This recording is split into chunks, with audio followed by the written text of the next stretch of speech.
Ariana Grande reportedly cried for days and met with every victim's family after the attack on her concert in Manchester last year. And she also considered never singing her songs again.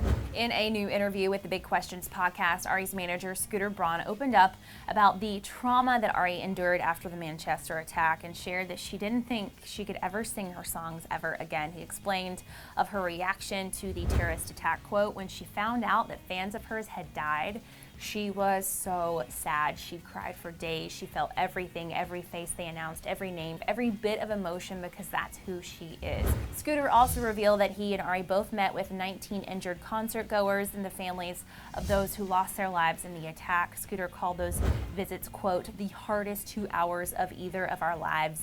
He elaborated, quote, "It was beyond tough, but every single time we got down, we reminded each other that we got to go home. Our loved ones are still going to be there. That mother is never coming home, and that daughter is never coming home. That son is never coming home, and that dad is never coming home."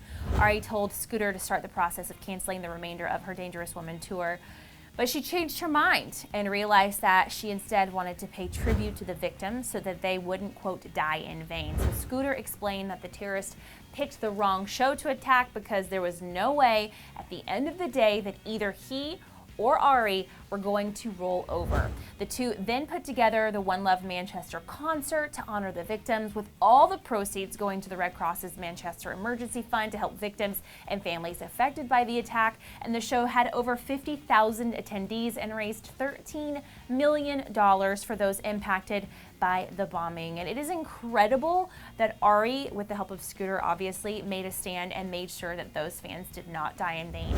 And that being said, this is still just so heartbreaking to hear and relive, and we cannot imagine what Ari and especially the victims and the families have been going through in the aftermath of this tragedy. And we also continue to send them all of our love and our prayers.